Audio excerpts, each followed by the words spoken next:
Korupsi adalah sisi tergelap dari kekuasaan. Korupsi dikutuk di segala zaman karena menghancurkan peluang bagi setiap orang untuk mendapatkan kehidupan yang layak dan bermartabat.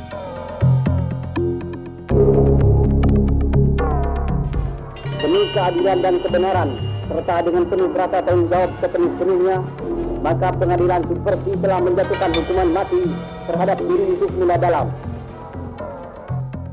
Perang melawan korupsi adalah perang ganda melawan kekuasaan dan watak buruk dalam diri manusia.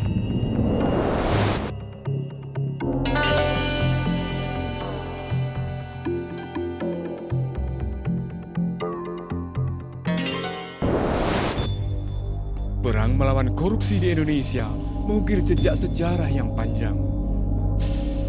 Selepas pengakuan kedaulatan pada Desember 1949, semangat menciptakan pemerintahan yang bersih kuat melekat di kalangan para elit pemerintahan di Indonesia.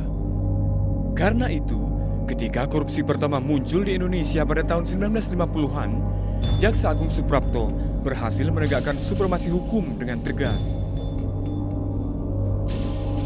Pengacara senior Adnan Buyung Nasution memiliki kesaksian menarik mengenai langkah pemberantasan korupsi ketika itu.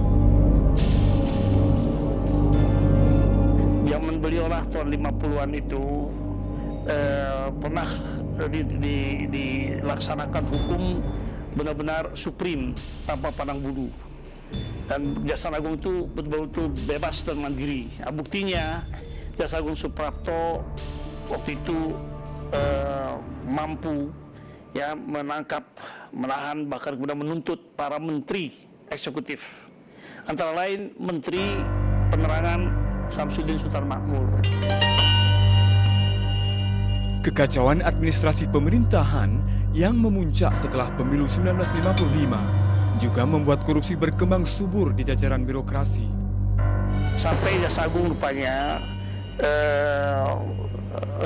sudah boleh katakan tidak kuat menghadapi situasi sendiri.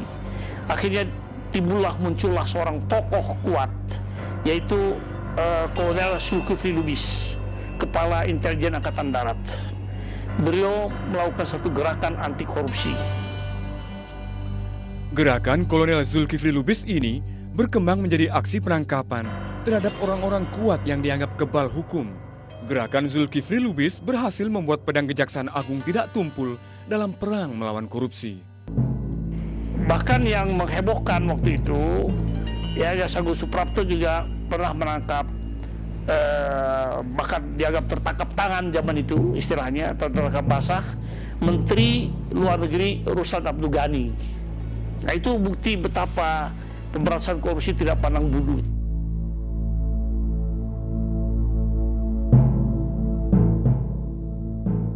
Peristiwa PRRI Permesta pada tahun 1958 mengakhiri gerakan Zulkifli Lubis. Meski demikian, tentara tetap berada di garis terdepan dalam perang melawan korupsi. Kepala Staf Angkatan Darat Jenderal Nasution yang ditunjuk memimpin Panitia Retooling Aparatur Negara atau PARAN menggunakan kekuasaan berdasarkan hukum darurat perang untuk memberantas korupsi.